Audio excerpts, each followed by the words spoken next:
it goes back to what Bill said. Anybody can retire in 15 years from wherever you are, but you've got to get really serious really fast.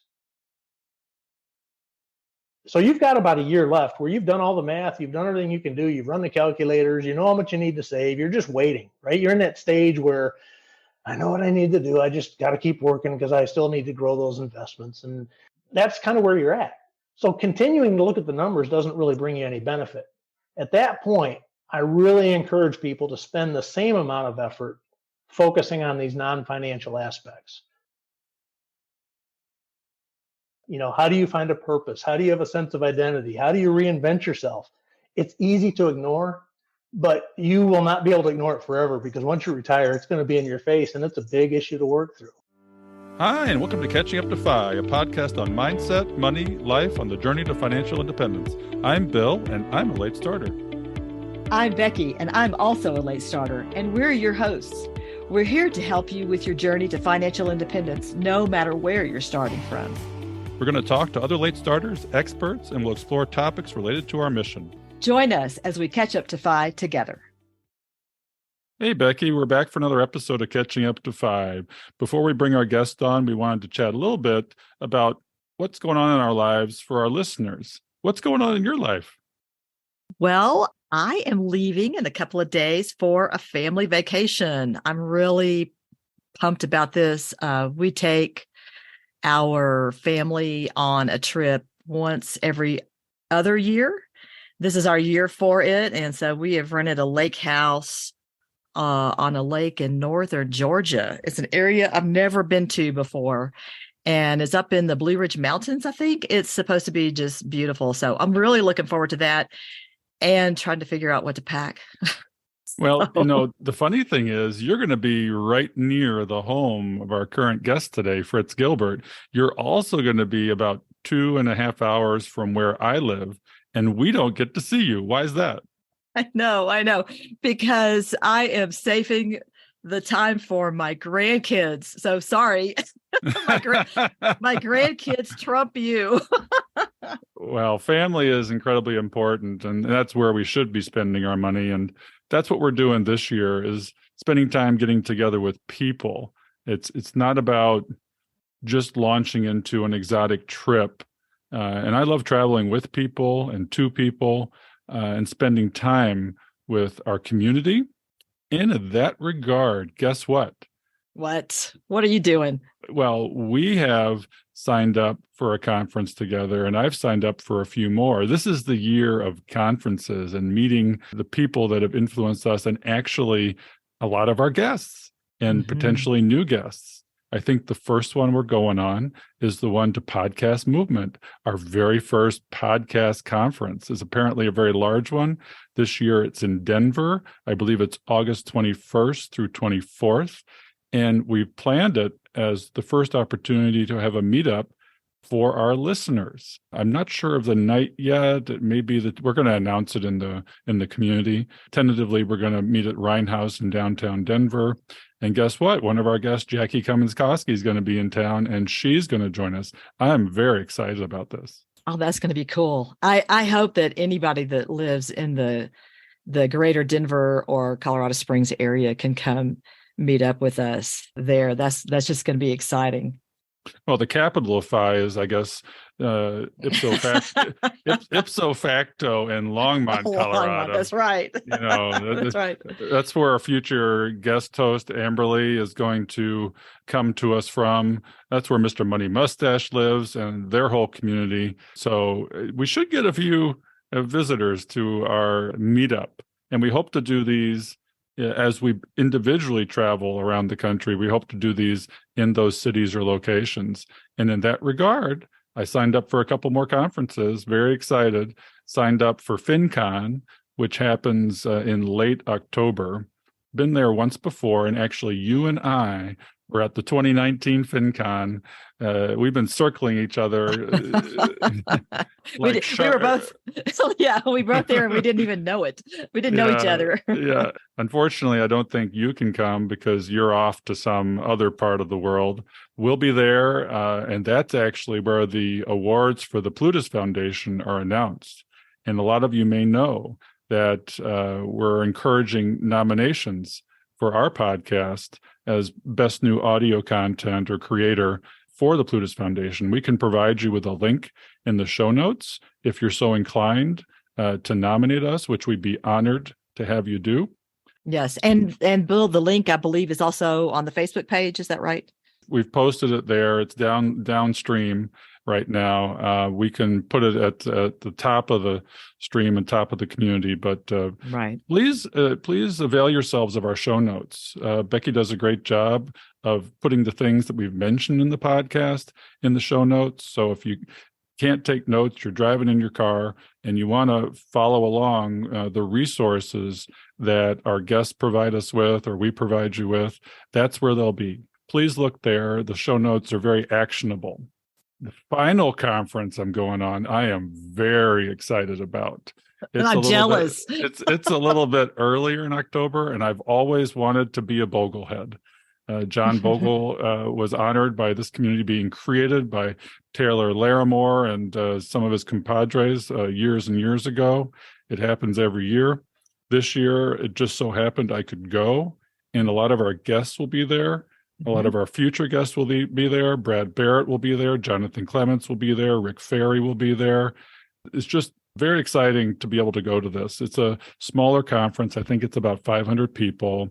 There's a huge educational component as well as a social component. And it's been a dream of mine to go to this. I would love to go. I don't think I can, but I haven't given up on that yet. I'm going to see if there's some way I can attend that one. We'll put the links to these conferences in the show notes. And if you have the time, opportunity, or location to join us, again, opportunities for meetups. And these are incredibly value-based conferences. FinCon may be for media creators, but I went as just a consumer, and that worked great. I wouldn't let that intimidate you. It's a conference of about 2,000. It's like drinking water from a fire hose. Bring throat lozenges because you will lose your voice. I did. Jillian Johnsrud, Montana Money Adventures, is sort of the classroom mom for everybody. She brings fruit bars and throat lozenges. And she takes care of you if you haven't managed to bring them for yourselves. And she has also offered to be a guest on the show. It is really heartwarming, really encouraging. Our success is based on community. We've had the good fortune to establish community over the last 3 to 4 years of virtual that turns into real and personal. And they're just all reaching out. There's such a generous community that as we have this startup, they're all offering to say, yeah, what can I do for you? Just as you guys do. And in that regard, I want to announce that the website is getting close to going live. Yay. https://catchinguptophi.com. I just got off a call with the website designer. It's looking good. It's coming, and we'll get out of this landing under construction page very soon. We want you to avail yourselves of the website. There's going to be a robust resources page. You can play the podcast there. There will be a blog. And Becky and I have come up with a new idea because we can't get all your stories on the podcast. Just not possible with 52 podcasts a year. But we want to hear your stories. And we're going to open up the blog to guest posts. And actually, there is already the first one on the site. So write your stories, send them to us in the email. We'll help you edit them and get them up live so that your story is out there and you can help others reach their goals with some actionable tips, inspire them with the gains you've made in your lives, your wake up, what you've done, how you've gotten there, and get encouragement because you'll be able to comment on all these posts. So we're very excited about this interactive form of broadening the community. There will also be a support page. Becky and I have come up with a list of charities that we have supported in the past. They'll all be there to give you a palette of charities to choose from. We support this podcast financially, at least at this moment in time. It doesn't pay for itself. So you can pay it forward by putting potentially some charities that we support into your giving plan that we encourage. Give first in order to receive. The world will come to you if you have a gratitude-centered, giving first mentality, and a lot of you already do. That will be there. On the resources page will also be my entire library of finance books that I've read and have yet to read, Becky's as well. And those of you looking for inspiration, it may be a little overwhelming because there's dozens of books. Bill, the audience can't see this video, but I see your bookshelf behind you. There's a lot of books on it, but they're all good ones. They're all great. Yeah, in the future, we'll probably do some video clips and they'll get a chance to see them. We do have Instagram channels. We have TikTok channel. We have a YouTube channel. We have a Twitter channel that most of them will have the episodes on them. You can find them there as well on a weekly basis. They get pushed out there. There's just so much going on. The other way you'll be able to support the podcast is to use a Patreon link and subscribe to it, which will help us offset the cost. There are so many things coming through the website that we're just incredibly excited. It'll just augment the experience, and you'll be able to reach out to us on a contact page. There's much, much more. I see now that our guest has entered the room. All right. Today we have Fritz Gilbert. Let's switch over to his call and go on with the show. Hello, and welcome back to Catching Up to Pfau. I'm Becky, and I'm here with my co-host, Bill, and we are going to be talking today to Fritz Gilbert. I'm so excited about this. I've been following Fritz for a while now, and he was actually a big part of how Stephen and I retired. So let me tell you a little bit about Fritz. Fritz Gilbert, his wife, and his 4 dogs live in the Blue Ridge Mountains of northern Georgia. Fritz retired from a 33-year career in corporate America in the aluminum industry in June of 2018. He started his Plutus Award-winning blog, and for our audience, the Plutus Awards are sort of the Academy Awards of the blogging world. He started his blog, the Retirement Manifesto, a couple of years before he retired to document his journey through pre-retirement and then on into retirement. He still writes today. In fact, my husband, Stephen, is reading Fritz's latest blog post as I write this intro. Fritz calls himself an aspiring philosopher and a lifelong financial hobbyist. Stephen and I found Fritz's blog soon after finding the Pfau or FIRE community. Fritz was not a late starter like us, but his bucket strategy was simple and made sense to us newbies. His blog and the spreadsheets he shares there were literally the knowledge we used to determine if we could retire, what was for us early. We pulled the plug at age 63 and retired 6 months after Fritz. We have enjoyed and benefited from his financial knowledge, or the hard side of retirement, and from his experiences on the non-financial side, or the soft side of retirement. He covers these topics in his book, Keys to a Successful Retirement.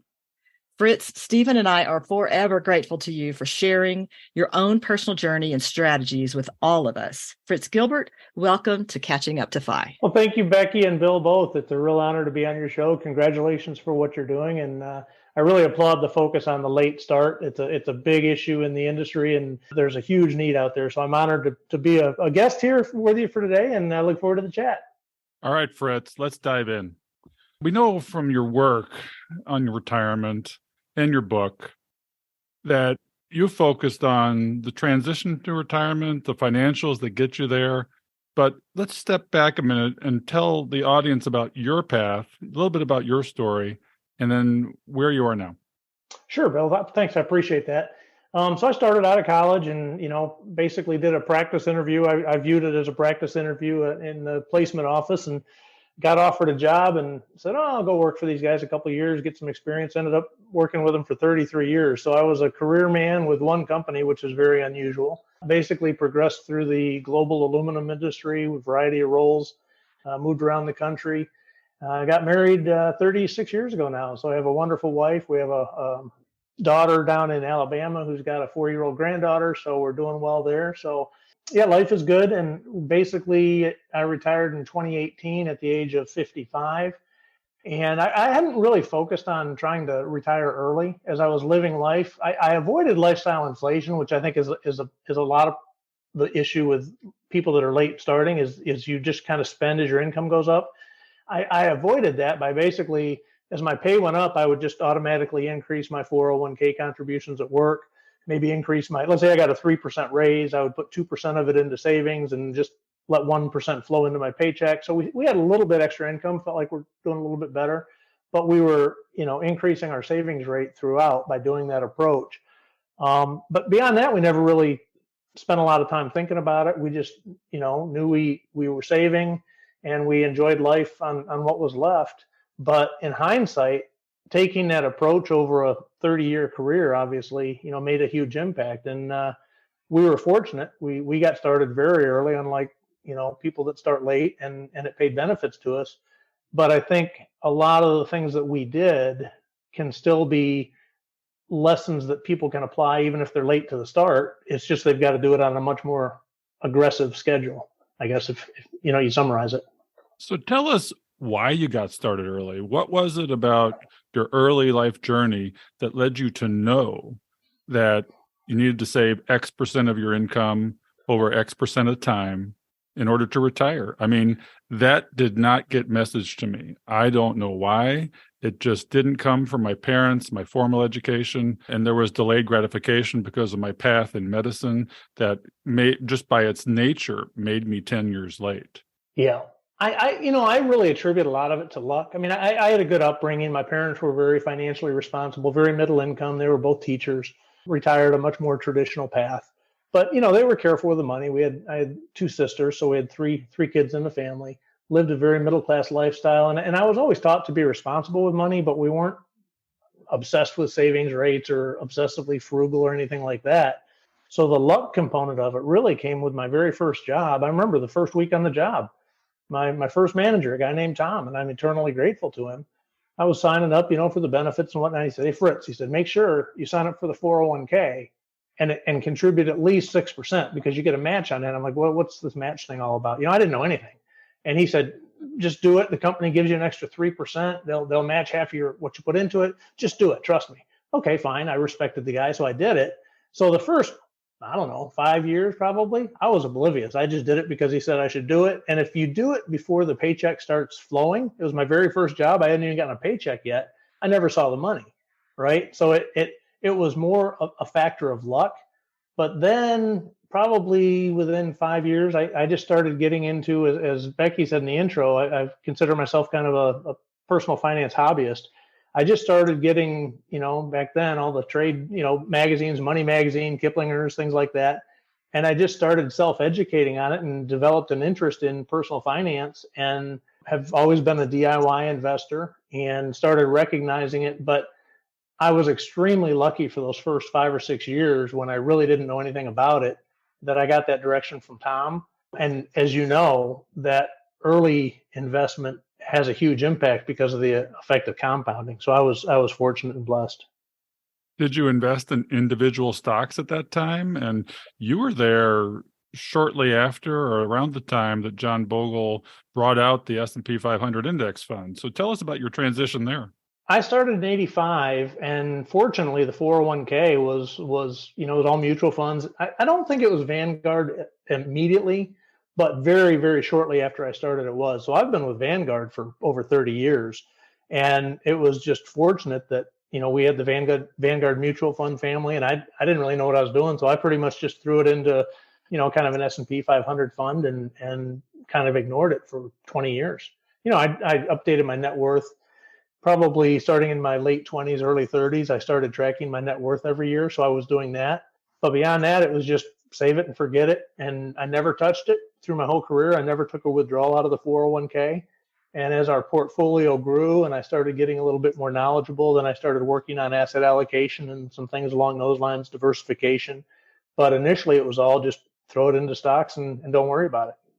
Chris, was all of your savings going into the 401k, or did you have anything outside of that? Initially, it was pretty much all in the 401k, Becky. But then as I proceeded through my career, I actually reached the point where I was maxing out the 401k. And somewhere earlier than that, I started recognizing, hey, I shouldn't have all my money in the 401k because you can't really get to it. So I started maybe a couple of years when I got that pay raise I talked about earlier, where I would increase the savings rate. I did that, but I did it outside of the 401k and just did it in after-tax funds with Vanguard on, personal accounts. So I started building those slowly. But then as I maxed out on the 401k, the other thing we did, I should mention this, before we had kids, my wife was working. So we took her paycheck and said, look, let's not get used to spending it, because we know when we have kids, we don't want you to have to work. And if we start spending that paycheck, we're going to get captured into the lifestyle inflation, right? So we took her entire paycheck and put that into Vanguard mutual funds at the time. So that's really when we started the individual mutual funds outside of the 401k. And that was really that worked out really well in hindsight, because as soon as we adopted our daughter, she could quit immediately and we weren't dependent on that paycheck to make the house payments and the car payments and things like that. So that was probably one of the big things that we got right early, was not becoming dependent on her paycheck. Was the Roth around at that time? Or it was not. No. When it came out, did you discover it, or was your income too high to be able to contribute to a Roth? Did you engage with Roth at some point? I did at some point, but it was basically the income was too high at that point to really make the math make sense, and I really encourage people that are earlier in their careers and at a lower income level, man, take full advantage of the Roth, because once you get to a certain income level and you don't get that benefit. If you do a pre-tax 401k IRA type contribution, obviously you get the tax deduction for that money. And with a Roth, you don't. But when you're in those earlier earning years, your tax rate's low enough that doesn't really hurt you to donate or to contribute to the Roth, because you don't really need those tax savings as much then. I wasn't fortunate like that. I was all pre-tax 401k. And by the time I retired, we had probably, I wrote a post about it, I think we had over 50% of all of our savings were in pre-tax, and I only had about 10% in Roth. And even that 10% that we put into Roth, I put them in at a time when the pure math would say it might not have been the most logical thing to do, because I was earning more money at that point. But I just knew I had to have that tax diversification as I approached retirement, because I didn't want to get hit with these massive RMDs, trying to get all that pre-tax IRA money out. So I was starting to take some tax sub-optimization approach while in my last, let's say, 10 years of work, and I started building up that Roth money at that point in time. Now, I should say, since I've retired, we have been very aggressively moving that pre-tax money into Roths. We're doing annual Roth conversions, because the current tax law, which expires, it's scheduled to expire at the end of 2025, married filed jointly, those tax rates are very advantageous to a pretty high level. So we're moving quite a bit of that money out right now in our early retirement years. Let's not forget to mention to our audience that there is the Backdoor Roth for the higher Yeah, income I did earners. those as well. That is something I did in my last 10 years. Yeah. Can you describe that for folks so that they know they do have access to it if they're higher income earners? Yeah, this is huge. And I discovered it early. And I actually called one of our benefits guy, and he said, Fritz, you're the first person I know that's actually done this. You heard about it before I did, because by then I was really paying attention to this stuff. So it came out maybe 10 or 15 years ago. And basically what the Backdoor Roth lets you do is you can contribute to your 401k even if you've reached the limit of how much you can contribute to a Roth. And let's say you're maxing out your IRA contributions, you can contribute additional money into your 401k, into your after-tax account. And then you can take those monies and convert them into a Roth, so all the future earnings on that money are tax-free. If you leave them in after-tax, any of the growth on that money is taxable. But if you move them into a Roth, which you can do, once a year, I would just move all the contributions from after-tax into Roth. Then from that point on, they're tax-free and all the growth is tax-free. So it's a huge backdoor where you can exceed the Roth limits if your 401k gives you the opportunity to do the backdoor Roth conversions. Yeah, what I do actually as a higher income earner is I save for the Roth in the year prior to the contribution. So in January of the year of contribution, I have the entire Roth. So time in the market is critical. So I put the Roth money in, or the backdoor Roth money in, January 3rd. It's good for you. I contribute it to a traditional IRA, and then you just roll it into the Roth. We can put a link in the show notes for folks that want to know how to do this. Actually, the White Coat Investor has a great post. It takes you right through the steps, shows you the Vanguard approach and the buttons to click.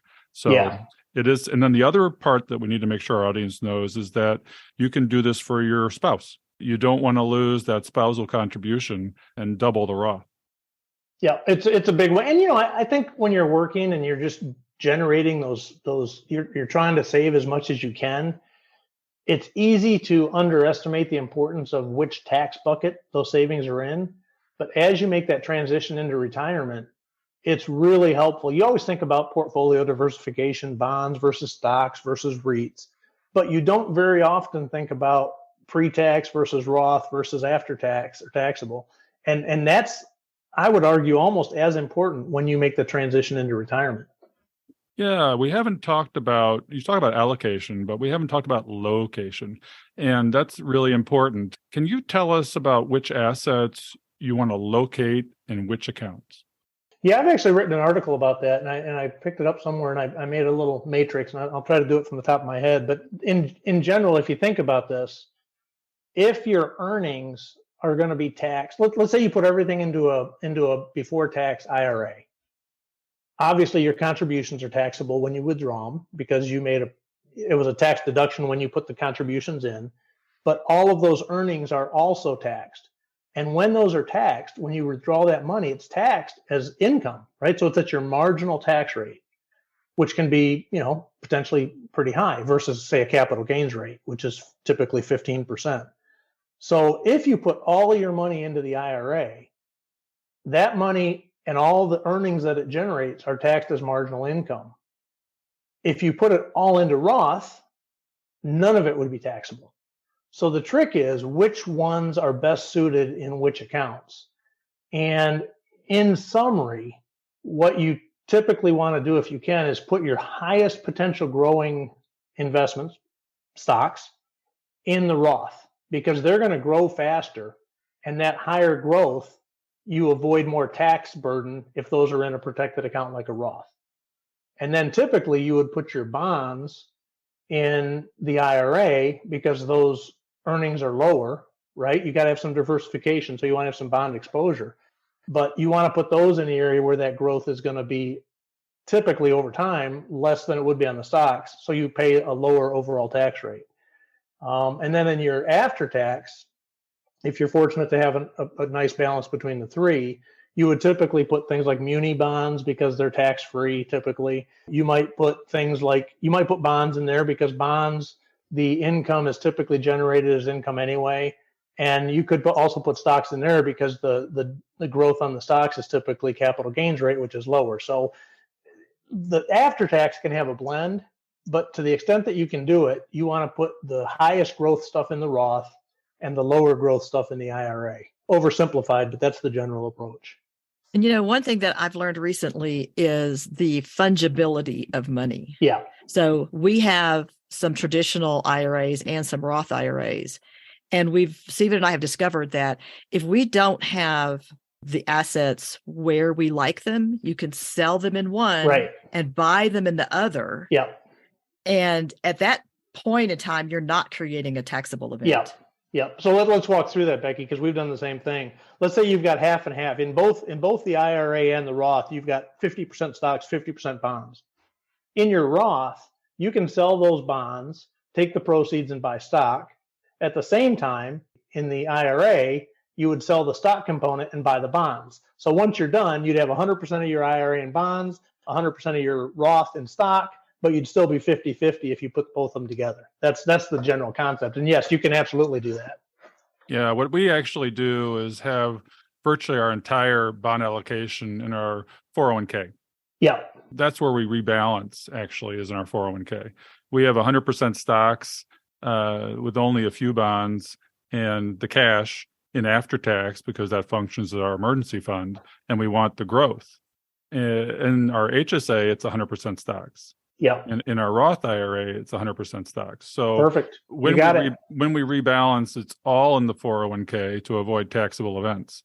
Yeah. Which is you can't forget location. For example, REITs, which have significant dividend income, go in our 401k. You don't want to see real estate unless you have private real estate where you get all the deduction of your income. Yeah. But the REITs go in our 401k. What do you think about that? Yeah, you're spot on, Bill. That's exactly what I was trying to explain, and you did a much better job than I did. So your location is optimal, I would say, at this point, based on what you just said. And you have to look at your net worth across all accounts. People forget, and I made the mistake early on of having the same allocation in all the accounts. And I had bonds in the wrong places. So I would rebalance within an account as opposed to across my portfolio. Yeah. Now, I'll tell you something else that comes up, and we're probably getting into the weeds a little bit, but this is all important stuff. But I closed out my 401k about a year ago, and I wrote an article about it. One of the problems with a 401k, depending on how your plan is designed, you may have a Roth and a pre-tax IRA both within your 401k, but your plan administrator may not let you move assets selectively between the Roth and the pre-tax. In my case, it was a blend. Whatever I had was equally split between all the account types, and there was nothing I could do about it. So I closed the 401k. I rolled all of it into an individual IRA with Vanguard and an individual Roth with Vanguard. Once I rolled it over and closed the IRA, I was able to work on the location piece of it. So I only addressed the location piece that we just talked about in the last year, because prior to that, I was handcuffed by my 401k's funds inability to make those location shifts. When you were retiring at 55, then you did have some money that you had no access to until 59 and a half, correct? Yeah. So were your taxable brokerage accounts and your Roth, was that what funded those 4.5 years of retirement? Yeah, great question, Becky. And it's something that you really have to think about. Probably not something a lot of your listeners are worried about because they are trying to catch up instead of get out early. But if you are looking at getting out early, it is absolutely critical to look at how you're going to fund that gap. And what I call is fund the gap between your retirement date and when you need retirement funds. What I actually did my last couple of years of work, I actually reduced my 401k contributions and directed more into the after-tax accounts because I knew I would need that money. I did the math and I looked at it and I said, oh, I don't have enough in after-tax. But I recognized it early enough that I had time to build up the after-tax. And that was one of the things I was looking at when we were deciding when we could retire. It wasn't just, do we have enough to be able to live on, but it was, do we have enough that we can get access to live on until we have access to the retirement account? So absolutely an important topic to look at. What I've learned is you're really only 10 to 15 years away from retirement when you get your act together. Yeah, no matter where you are, you're right. And that's why we're really focused on getting people started by 50. If you wake up late at 40, you can retire early. It all depends on your spending and your savings rate. Yep. It can depend on your asset allocation. And obviously, in our case, we're a little bit more aggressive because we need the growth. But we're reaching the phase where we need to do exactly what you said and contribute more to after tax. We're creating our cash bucket, for example. We're creating our buffer from bear markets. Can't forget to do that. And let's move into that a little bit. And we hear a lot from our listeners about their concerns of the financial issues when deciding to retire. How do you determine when you're able to retire? Yeah, big topic. Let's talk first just on the financial side of it, right? Ultimately, the decision on when you can retire comes down to straight math. If you just look at the financial side. And the first piece of it is you have to have a realistic understanding of your spending. And you have to be able to we spent 11 months. We never budgeted. We knew what we were saving. We were aggressively saving. Later in my career, we increased the savings rate, as I mentioned, every year. So we knew we were saving enough. And we just spent what was left over. We never budgeted. We just said, hey, we know we're saving enough so we can spend what's left. That's not going to get you there when you get into planning for your retirement. So what we did, and this was 2 years before I retired, we spent a year and I literally stuck every receipt in my pocket. I'd come home or in my office, I'd pull up a spreadsheet and I'd put them into the spreadsheet. And we tracked everything we spent for a year by category.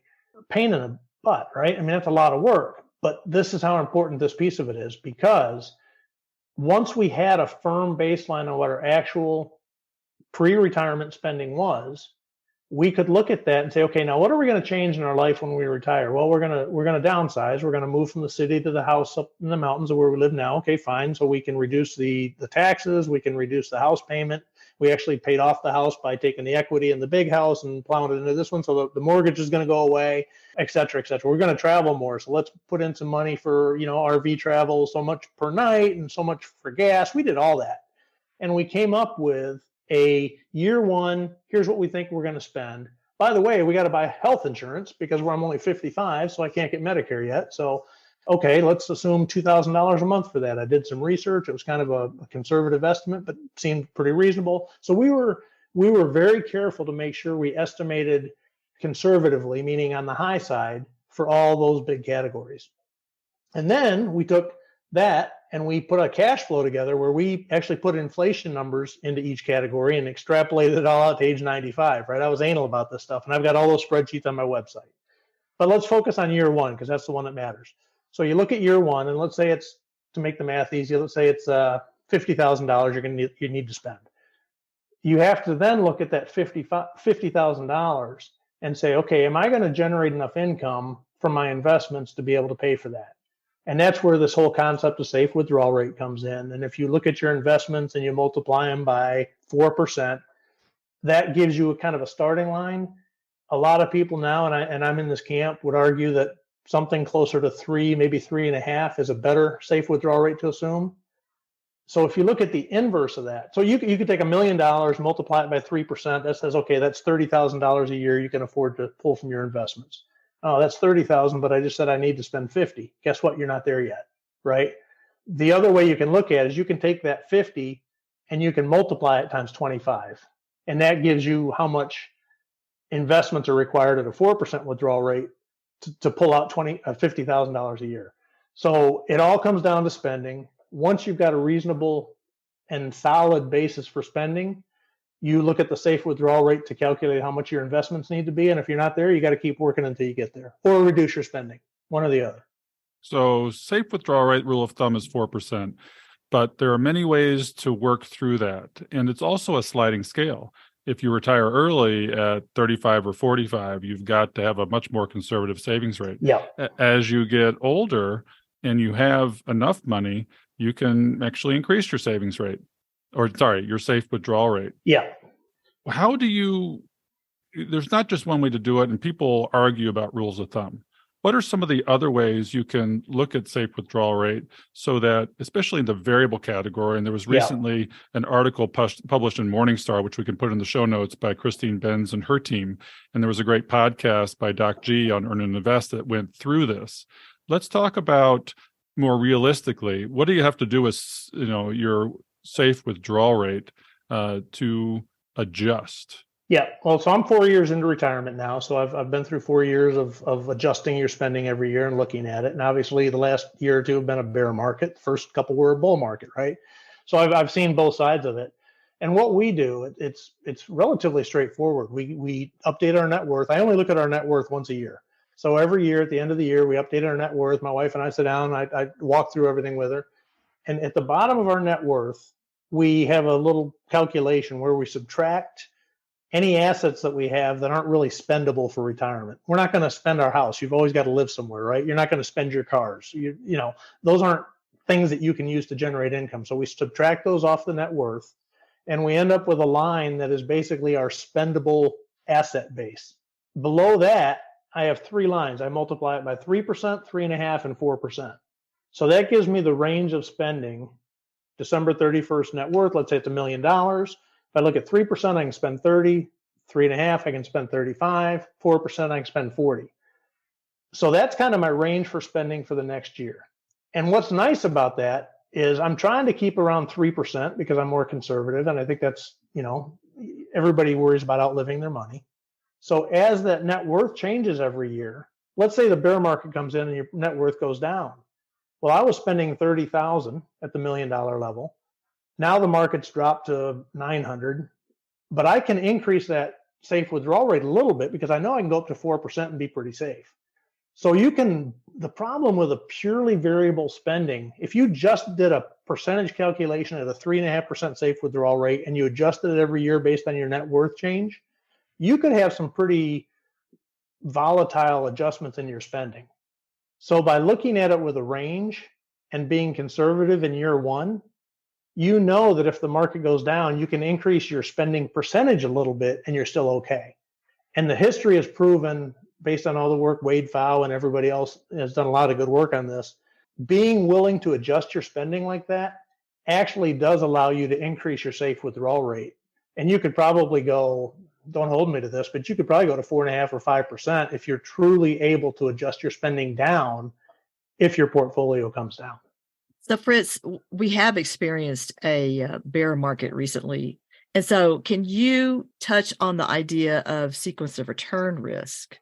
Absolutely. It's a huge risk. And basically what that says is if you pull out the same amount of money every year and early in your retirement, a bear market comes and you don't really adjust your withdrawals and you keep taking out your $50,000 a year in the example we were using. The problem with that is if the market goes down for the first 3 or 4 years of your retirement and you've pulled out $200,000 out of your investments, when the market recovers, you've got a lot smaller nest egg that can participate in that recovery. So an early bear market in retirement is really dangerous, especially if you're selling stocks and you're selling them on a consistent basis through the bear market. So what we've done to protect against that is we've built up a cash buffer. I talk about the bucket strategy quite a bit on my post, or in my blog. But basically, we keep like 3 years worth of cash, and then we keep an additional minimum 5 years of bonds. So theoretically, we could go up to maybe 8 years without ever having to sell a stock. And that whole discussion, which we could spend an hour just talking about that, but the whole purpose of doing that is to minimize your sequence of return risk. So let's not go too in the weeds, but I think our audience needs to hear a little bit more about this bucket strategy. And you've outlined it a little bit, but how did you create it? When did you create it? And how do you implement it when it's time? Good question. Another one of those things that is important to think about before you retire, because as I mentioned, we carry 3 years of cash in bucket one. You can't wait until you retire and then say, okay, I need to find 3 years of cash, because guess what? You're not earning money anymore, right? So ideally, what I tell people to make it easy is start 3 years before retirement and save in that first year. I need to increase my cash to 1 year's worth of spending in cash 3 years before I retire. The second 2 years before retirement, I'm going to add another one. And the last year before I retire, I'm going to add a third one. So by the day I retire, I've got 3 years in cash. That's hard to do, right? That's a lot of money. But planning for that beforehand and starting to build up that cash and taking advantage of opportunities in the market. If the market's doing really well, sell some of the winners, move it into cash, get your cash position built. That's the first step, is generate a cash bucket in an after-tax account so you have access to it. And then what we do, logistics of how it actually plays out, we actually set up a Capital One 360 money market account, totally standalone from all of our other investments. We keep bucket one in there. And we do our math every year, looking at our net worth, multiplying it by the safe withdrawal rate. Let's say, okay, we can spend $50,000 this year. We will set up a $4,000 transfer every month automatically from that Capital One 360 into our checking account. That's it. If it's in your checking account, you got money in there, you can spend it because you've already done all the math. You don't have to worry about it. You don't have to try to sell assets. It's just like having a paycheck. Money comes into your checking account every month. You're free to spend it. It's exactly the same mentality I had while I was working, that we knew we were saving enough so we could just spend what was left. Well, now in retirement, we know that we've moved cash in at a rate that we are allowed to spend, so we can spend what's in our checking account without having to worry about budgeting, without having to track anything. The beauty of it is you can look at the end of the year and you can look at your January 1st balance in the Capital One 360. You can compare it to the December 31st balance, and you can see exactly how much you spent for the year. So it's easy.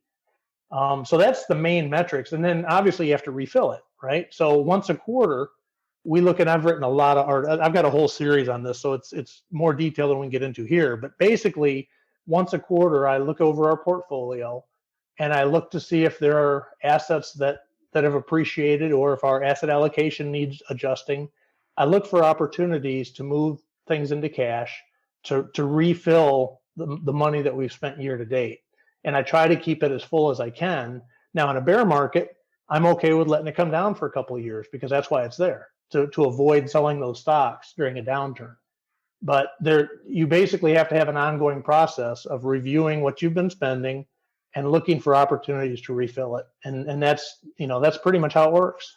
You did a podcast with Carson Jeske, Big Earn. Yeah. This was on the war between, and he's Mr. Safe with Mr. Sequence of Return Risk. Yeah. And you're Mr. Bucket. And he doesn't really believe in the buckets. What are the disadvantages of buckets, and why does Karsten say you really shouldn't pursue this strategy? Yeah, it's really funny because all through that discussion, as we started getting deeper and deeper into it, we're basically doing the same thing. It's just that we call it different things. It's really everybody. The feedback on those. We did a post on my blog, a post on his blog, and then we did a couple podcasts. And the feedback, the comments are just fascinating to read because people are saying, you guys are basically splitting hairs. You're kind of doing the same thing. Karsten's biggest hangup with it is the fact that you've got a 3-year cash buffer. He has a cash buffer. He just doesn't call it bucket one, right? His argument is the psychology of a bucket strategy and thinking that it gives you protection against sequence of return risk is flawed. You don't really have protection against sequence of return risk because even if you have 3 years of cash, it can take longer than 3 years for the market to fully recover from a downturn. He's right, no doubt about it. So it's really more about what do you think the bucket strategy is providing for you, but the mechanics of spending out of your portfolio and having a cash buffer and looking for opportunities to liquidate some of your investments and turn them into spendable cash, we're very much aligned. It's just a little bit different. It's more of a terminology debate than it is an actual practice of how you do it, is how I would summarize it. I heard you say that you didn't budget and that you are spending out of bucket one. So we've talked on our podcast before about sinking funds. So how do you handle something that we would normally have in a sinking fund? Yep. Do you have sinking funds or how do you account for that? Great question. And yes, we do. In addition to the bucket one, that's the $50,000 a year, $150,000 for this example. Within the Capital One 360, you can actually set up sub accounts. So we set up another sub account that is basically our sinking fund. And we looked at major maintenance expenses, a roof. What's a roof cost? Let's say $10,000. How long does it last? Let's make the math easy. 10 years. So it's $1,000 a year that you need to set up to eventually replace your roof.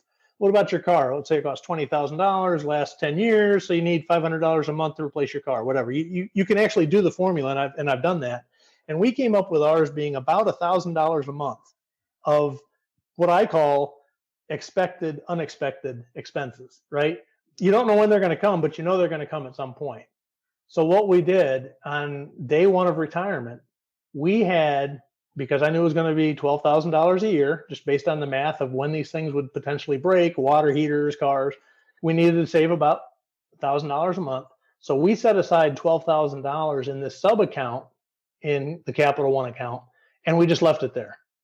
And then we used that $50,000 that was in the main Capital One account to generate this paycheck I talked about. End of year one, we put another $12,000 into the sinking fund. We set up the normal paycheck thing from the main account, and we let that sinking fund grow. Now, I will say, now we're 4 years in. I've kind of quit doing that. We've got some money sitting there. We haven't really tapped into it because we haven't had any major expenses that require. So we're like, you know what? You can end up with too much cash, right? So we got 3 years worth of the sinking fund. In this example, it's $36,000. That's okay for now. Let's just kind of let that sit there and not continue to contribute to that because ultimately there is an opportunity cost. So we've kind of stopped being as rigorous about that approach, but it was absolutely part of our thinking was the need to have a buffer against these expected expenses. Mm-hmm. Well, that's the whole thing with sinking funds. And that's my thing, right? We did a whole episode on it. It is a bucket.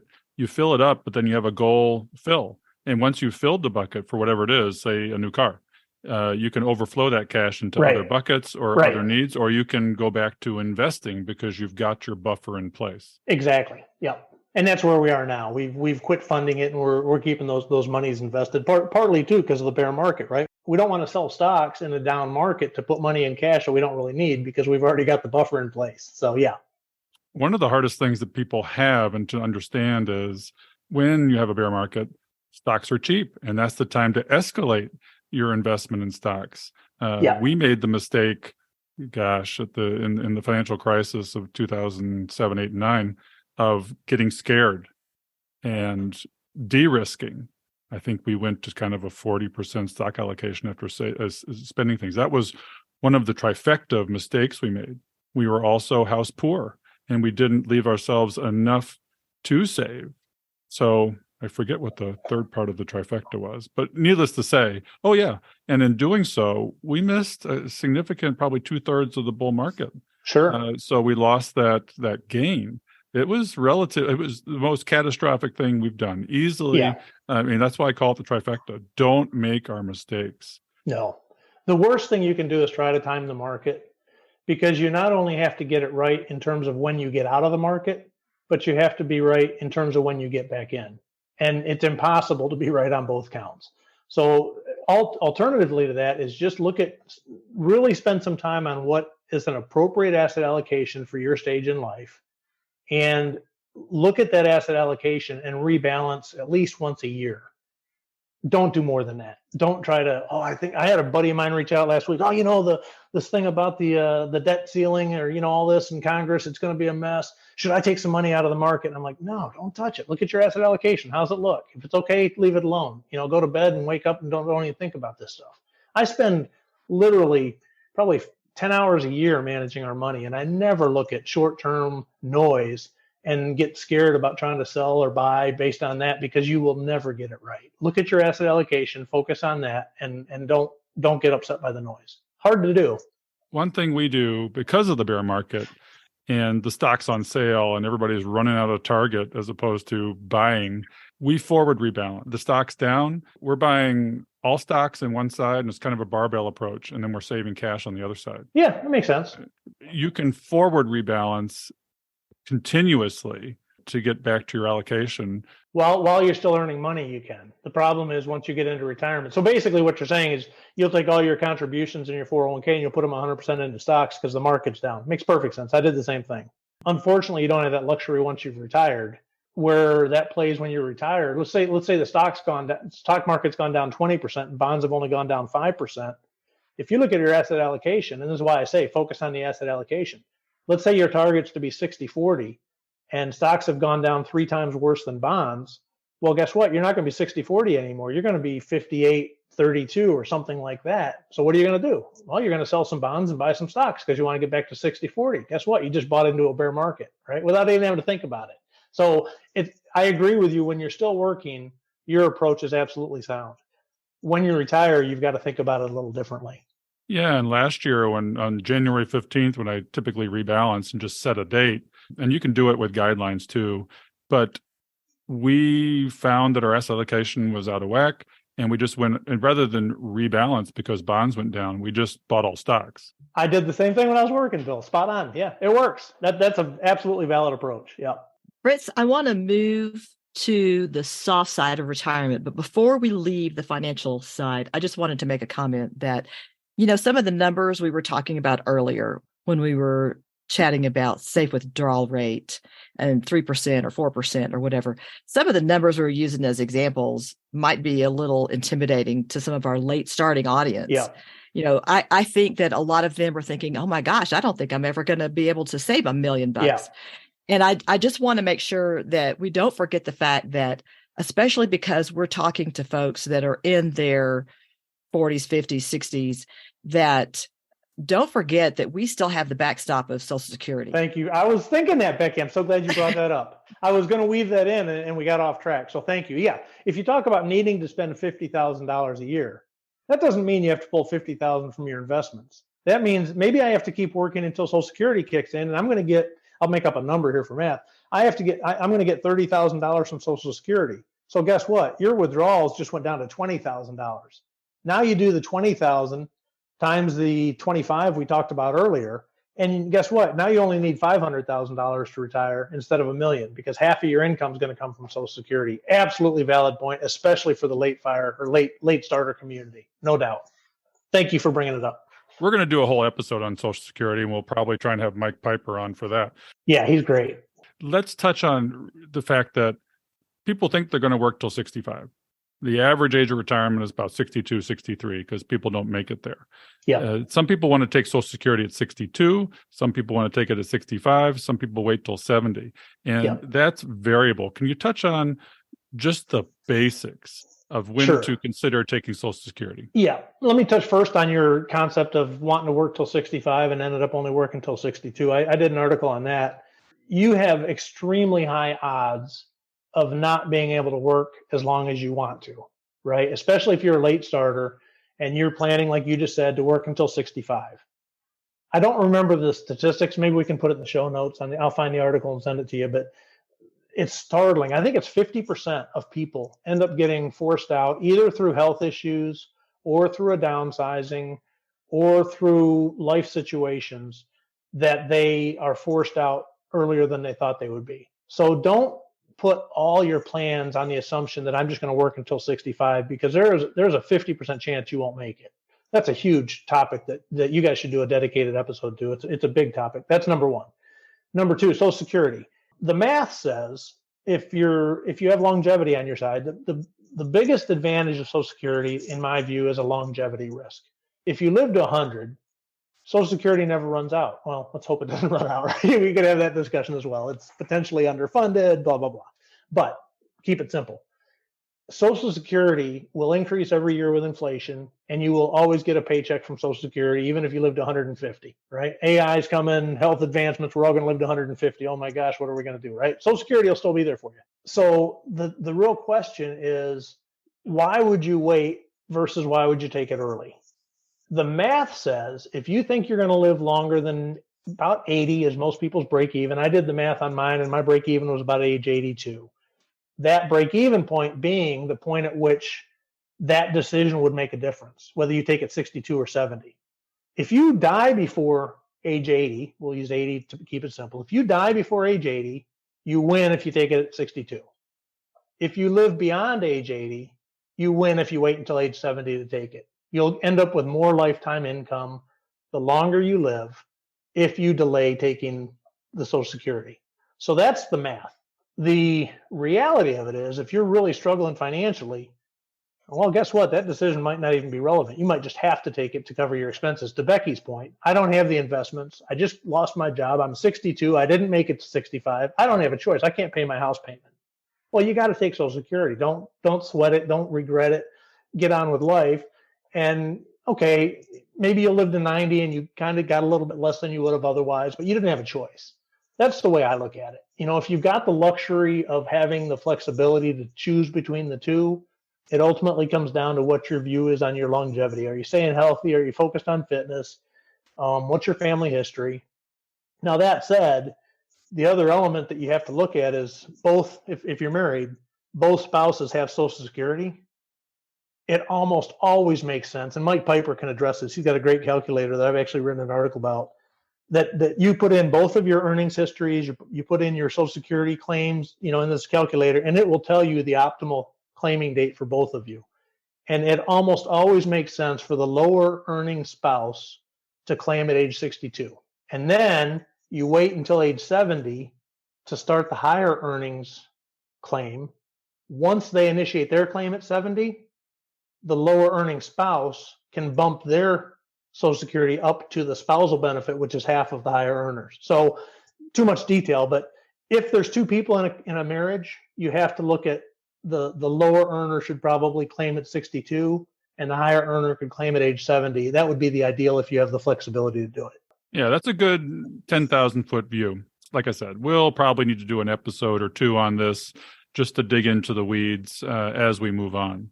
To Becky's point, we need to spend some time moving on to the softer side, which my favorite. I think you in your book and otherwise see as probably the more important side. This is the mindset side. which is probably about 80% as usual. And the numbers side is probably 20%. We've talked about the numbers a lot, but mindset is critical. Can you take us through and make it personal? The way you looked at the soft side, tell us what you did and what people need to think about and do in order to have a fulfilling, not just monetary retirement. Yeah. Let me start with, I think everybody up until 2 years before retirement, all you think about is the financial, right? You're not even thinking about the soft stuff. You're just thinking about when can I retire? When can my money get me there? That's absolutely necessary, but it's not sufficient, right? To really plan for retirement, I encourage people, you typically know your numbers pretty well. If you're a planner and you've got time to look at this stuff, you'll typically know your numbers about a year before you get there. So you've got about a year left where you've done all the math, you've done everything you can do, you've run the calculators, you know how much you need to save, you're just waiting, right? You're in that stage where I know what I need to do, I just got to keep working because I still need to grow those investments. And that's kind of where you're at. So continuing to look at the numbers doesn't really bring you any benefit. At that point, I really encourage people to spend the same amount of effort focusing on these non-financial aspects. And it's a fuzzy concept. People don't, oh, yeah, right. Okay, I'll deal with that when I get to retirement. Fine. But if you look at what the research says, people that don't even think about this stuff, starting line as I call it, and they hit retirement and they've not spent any time thinking about this, you're going to go through a really tough transition. Because all of a sudden, you just lost, not only did you lose your paycheck when you left your job, but you lost all those relationships you had at work. You lost your sense of identity that you had because I'm Mr. Director of XYZ, right? You've got a job title, you've got responsibilities. You had something to do every day. You had structure that was provided into your life by an external force. You had objectives that you were striving for, a purpose because your boss was telling you what you needed to do. All these different things that nobody thinks about, the non-financial benefits that you get from being in the workplace are gone. And if you don't think about the impact of that, it'll send you into a tailwind. Mike Drak wrote a good book, Retirement, Heaven or Hell. He got severed from his job unexpectedly. He was in his early 60s. He could make it financially, but he went through hell trying to get through this, and he found his way through, and he wrote this book about it. A much better approach is to spend that year, if you have the luxury, before you retire, to really think about this stuff. And that's my passion. This is really what I'm focused on. My book is 90% dedicated to this fact. We just published an article this morning. I did a joint study with a guy, Eric Winkle, and it was about the key blind spots in retirement. And we did a big survey, and it was about 50% retirees, 50% pre-retirees. And we said, okay, for you retirees, tell us your actual experience. And then we said, okay, for you pre-retirees, tell us what you expect your experience is going to be. And we put the two of them together, and you could see these glaring gaps. And they all came down to the non-financial side, right? I'll give you an example. Something like 20% of pre-retirees say, oh, transition's not going to be tough. I can't wait to get there. Man, life's going to be a beach. I don't have to go to work anymore. This is going to be luxury. Like 20% thought it could be difficult.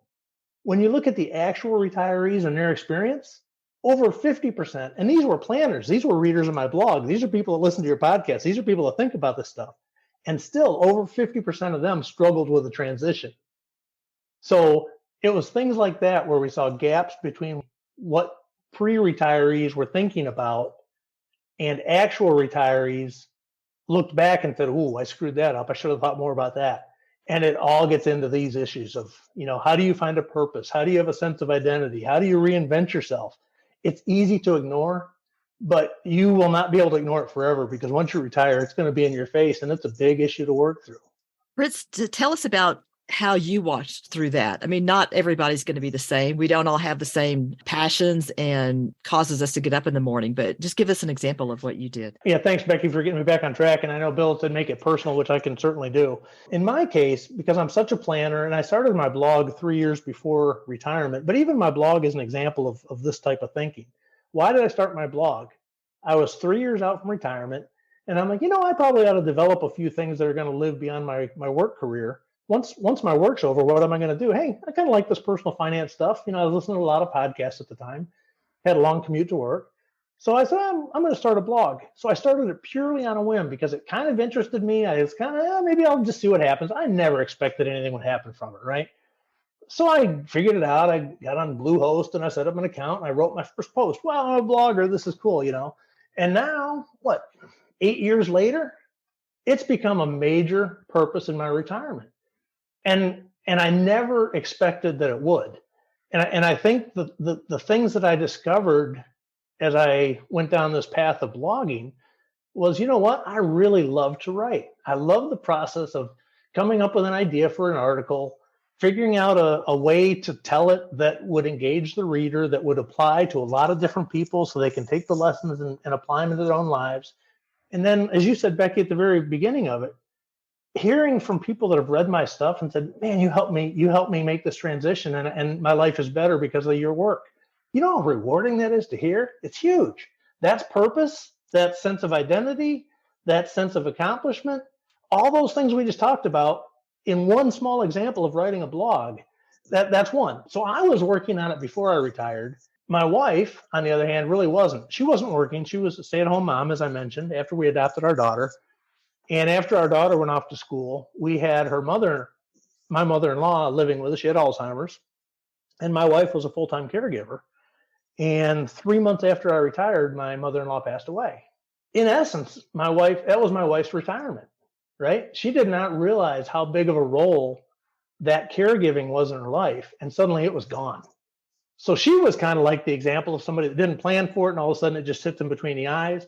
And she went through a period of trying to figure it out, right? I wouldn't say hers was the retirement hell going into heaven, but it was somewhere in between. She struggled a bit. And she was watching a YouTube or Facebook video one day. Mike Rowe, the guy that does Dirty Jobs, was featuring a charity out in Oregon that they were called Fences for Fido, and they build fences for low-income families that have a dog on a chain. And my wife loves dogs. As you mentioned, we have 4 of them. And there's a lot of dogs on chains where we live because we're kind of on the edge of Appalachia here. And there's kind of a segment of poverty that's, remnants from the Appalachia history. And then there's a lot of the more affluent retirees moving up here. But there's a lot of dogs on chains. It breaks my wife's heart. She goes, you know what? We need to start that here. Maybe I'm going to do that. And I said, yeah, you should do that. And I'll tell you what, that right there changed our lives because that became a huge purpose for her and for me. We're running it together now. It's turned into a huge thing.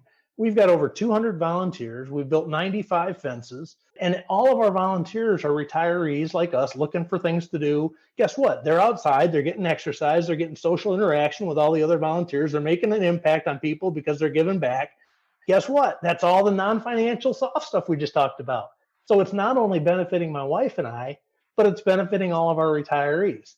So she found it a little bit different way than I did, but we both ultimately found it, right? That thing that gives you purpose in retirement.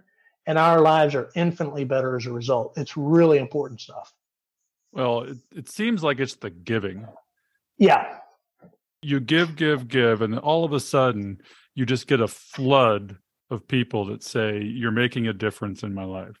Yeah. We feel it with this podcast and want to thank our listeners. Give them an idea of what the compound returns of your blog and of this Fences for Fido effort. Give us some hard numbers that show us exactly what it's done to the lives of others. Ooh, Let me think of a couple number of things that can help, I guess, quantify it because that's always easier. Look at my blog. When I first started, obviously nobody knew who I was. I think my dad read it, and my sister read it, and maybe my wife read it. Maybe I had 3 readers, right? And probably for the first year, it's not unlike a savings rate, right? You're plugging away, but you're not really seeing any growth.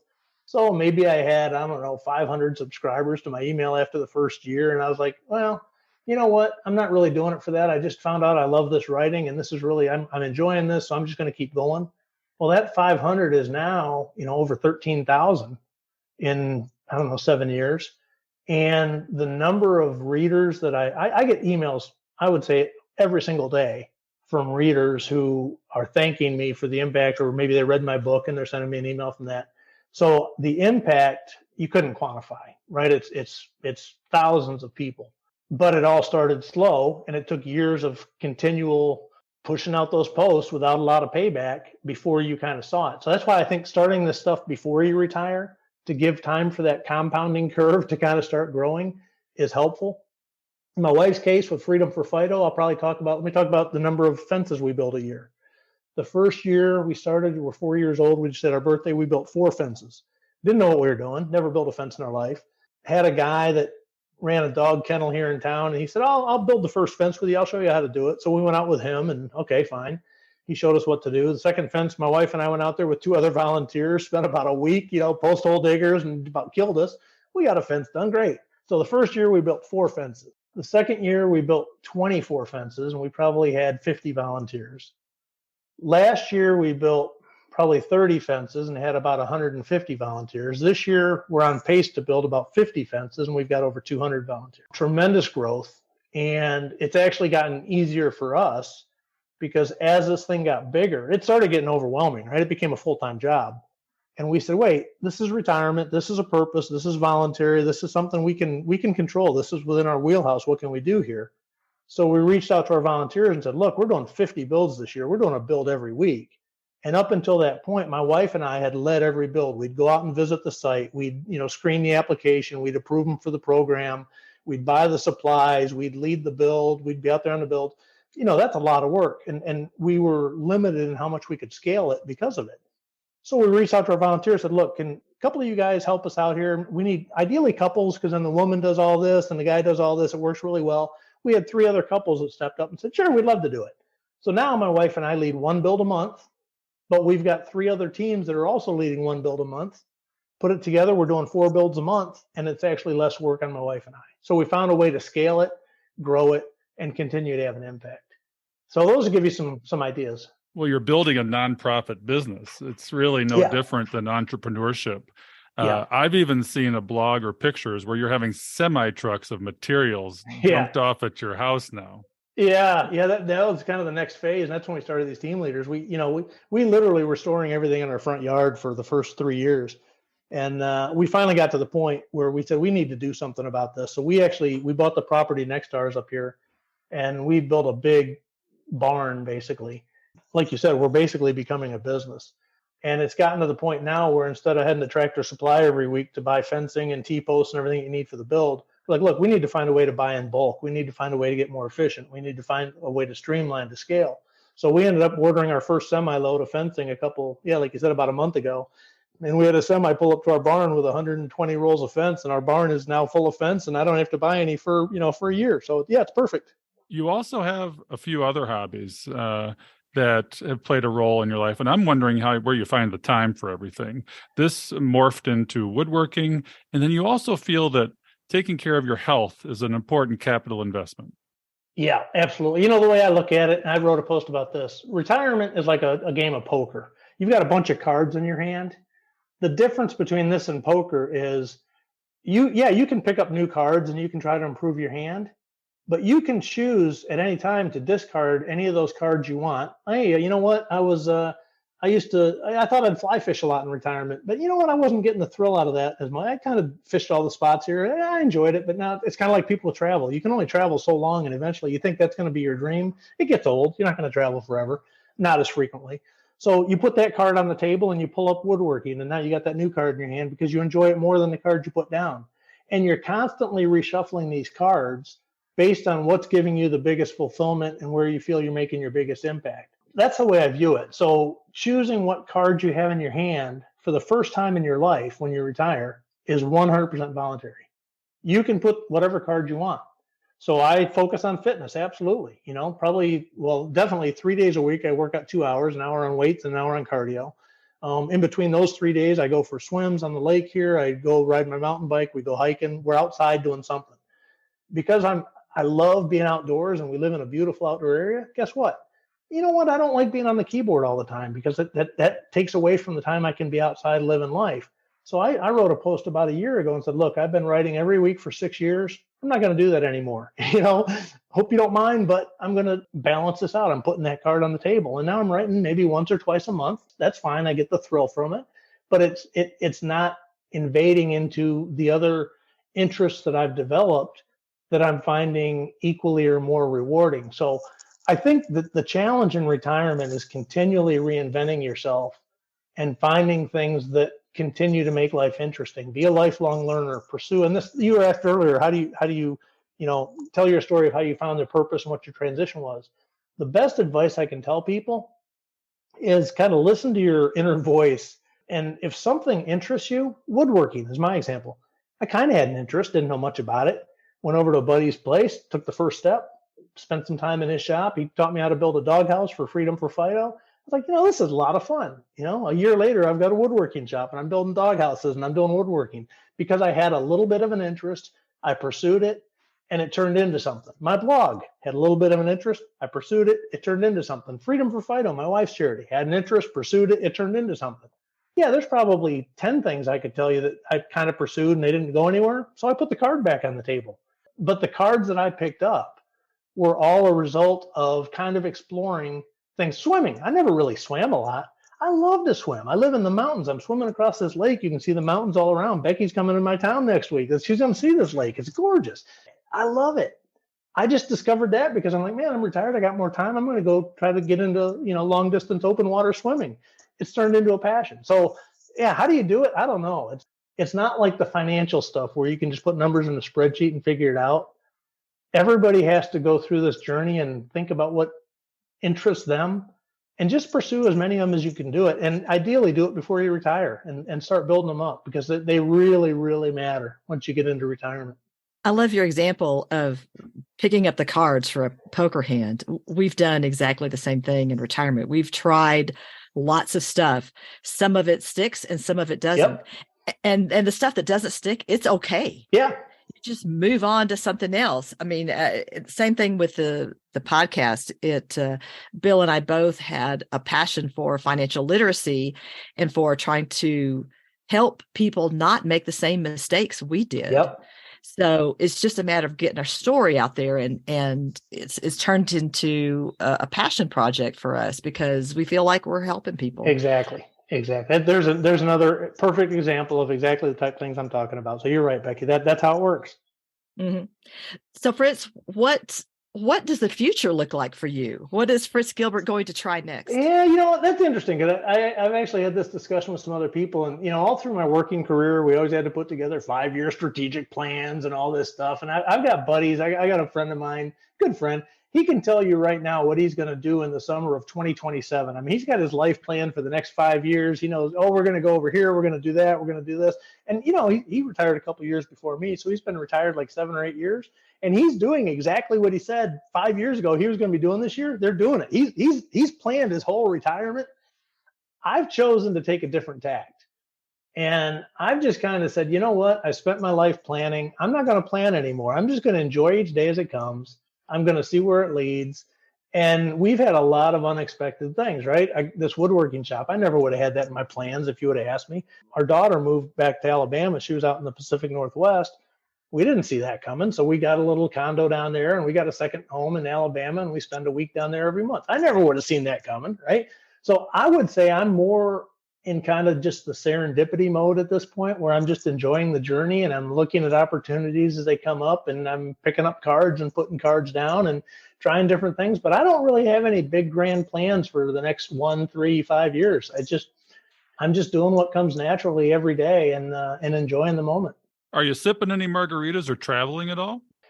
Not on the margaritas. No, I really don't drink very much. Although we call it the Fido family, and this is kind of fun. All these volunteers for Fido, there's a big group text, and somebody will shoot out a text at 4:00 on a Friday, say, "Hey, let's go meet at Grumpy's. You got to go to Grumpy's while you're here, Becky. It's a little microbrew." So we'll all just show up at Grumpy's. 40 of us will just converge on these little local establishments. So everybody knows us now. Yeah, we have a little bit of social drinking sometimes at the social, almost the pub mentality, I guess you'd say. Travel.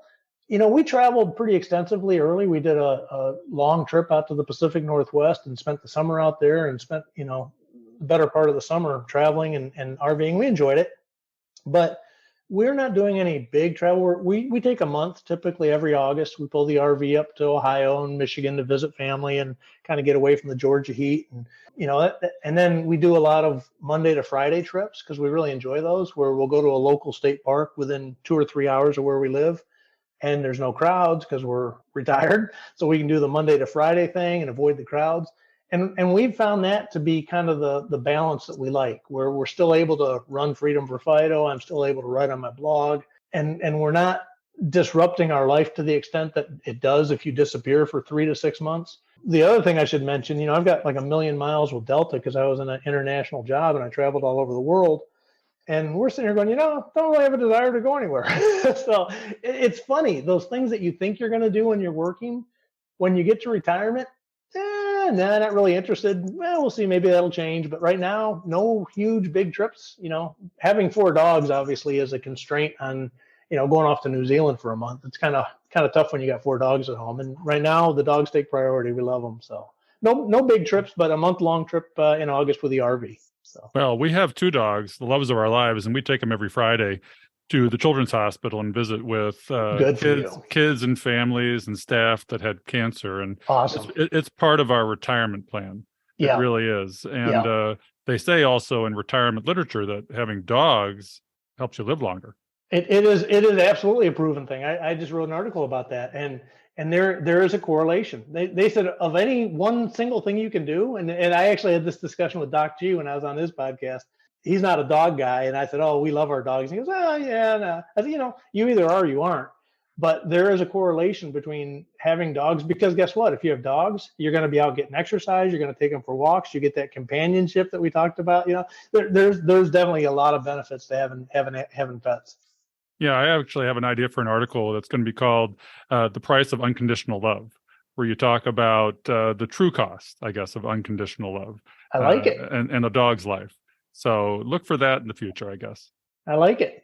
So Fritz, as we wrap up today, do you have any specific tips for our listeners, our late starting audience? Yeah, let me address that because we really haven't touched on it. And I've done a couple of articles about this. I had a guy, he was a reader of mine, and he called me up and said, "Hey, I'm going to be in Atlanta. Would you mind if I take you out to lunch?" I said, "No, I'd love it." So we had lunch, and good lunch with the guy. He was successful. He was a doctor and whatnot. And he said, while we're talking, he goes, "You got to talk to my mom." He said, "You will love my mom." I said, "Sure, I'd love to." So I call her up. He gives me her number, whatever. I talked to her the next day or two. She and her husband were 50 and had zero. She was 49. He was 51. They had nothing saved for retirement, zero. And they retired at age 65. It goes back to what Bill said. Anybody can retire in 15 years from wherever you are, but you've got to get really serious really fast.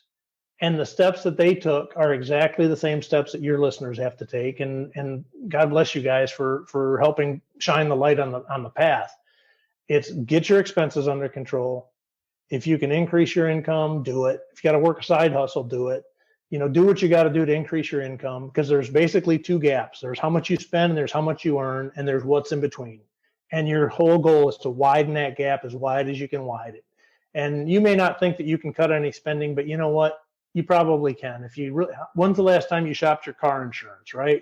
Why are you driving that 2022 Ford F-150 that cost you $60,000? Sell the thing and buy a 10-year-old truck, right? There's things you can do, but it takes a really aggressive approach the later you're starting. And, I recognize a lot of your listeners and a lot of people just kind of wake up one day and they're like, wow, they just naturally had lifestyle inflation. They didn't really see the issues with anything. And all of a sudden they're waking up going, man, what am I going to do? You got to make a drastic change. It wasn't your fault that you are where you are, but it is your responsibility to get serious about what you're going to change so that 15 years from now, even if you have zero, like this couple that I talked to, even if you have zero, you can get there.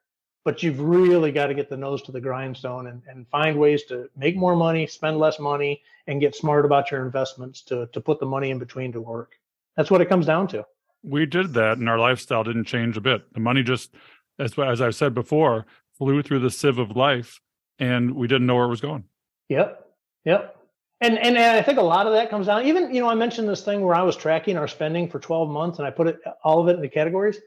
I found stuff just by doing that, just by looking at your spending.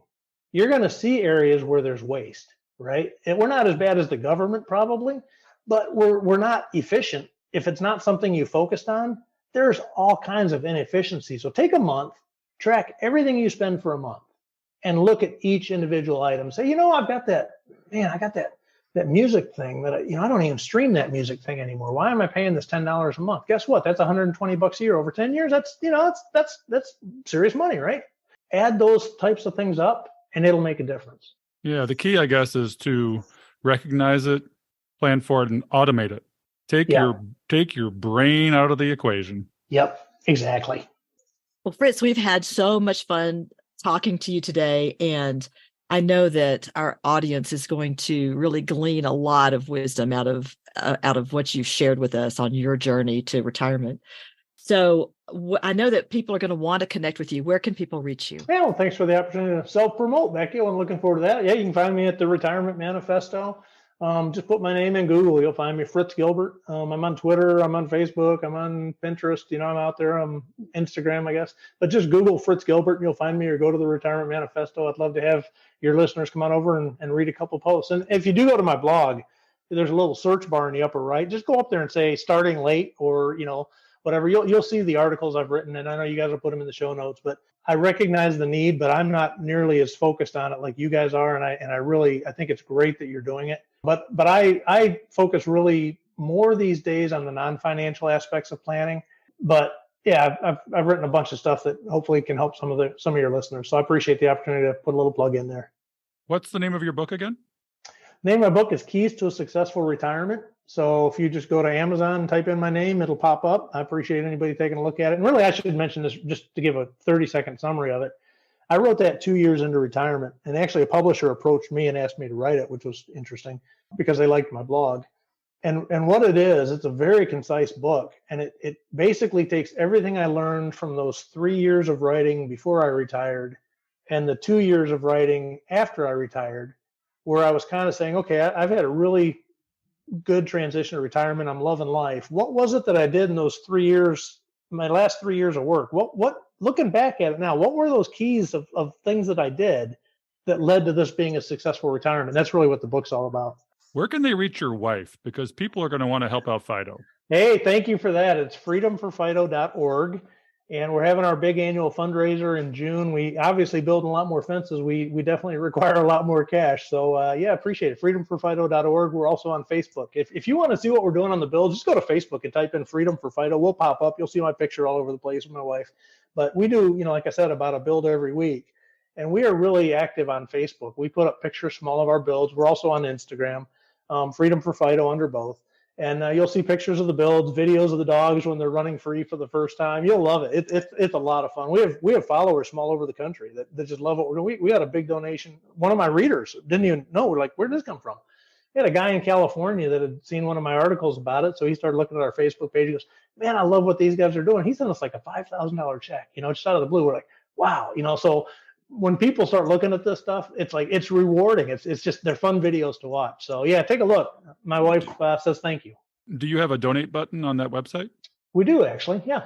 Okay. Well, we've donated to that charity, and on our website, when it comes live, we're going to have it listed among all the charities that we've supported as an idea list for our listeners, because this is an unfunded podcast. This is a passion, but we want you to give back. Well, thank you, Bill. That's very generous of you. I appreciate your willingness to do that. And thank you for supporting us as well. That really means a lot to us. So we look forward to you coming down from Knoxville and joining us on a build someday. You'll love it. That's a definite. You can count on it. I look forward to meeting you in person at a conference. Are you going to FinCon this year, or do you have the time? I don't know. I haven't decided yet. I've gone to them in the past. I might not.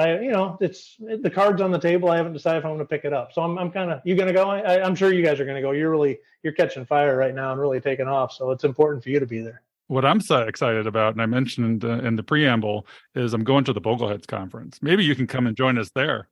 I would like to go to that. That's probably more of a financial planning focus, whereas FinCon is kind of more the social media creators, the content producers. It's more about producing the content and how do you grow your presence and things like that. Whereas the Bogleheads is really more about, hey, what we're talking about today, right? It's the investments, it's Christine Benz, it's all the really, rock stars in the industry telling you how to do this stuff. So I think Bogleheads, if I had to choose between the two, I'd probably rather go to that. Well, Fritz, thanks so much for being with us today. We've really enjoyed this. I hope that folks check out your blog, check out Freedom for Fido. I know they will. And we are looking forward to seeing you again soon. All right, Becky, and enjoy your time in Blue Ridge.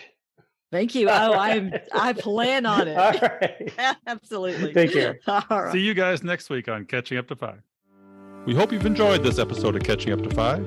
We would appreciate it if you could leave a 5-star review so that our message can reach others. We are not lawyers, financial advisors, accountants, or tax experts. Please consult your own professional advisors before making any important decisions. Our content is for entertainment and education purposes only.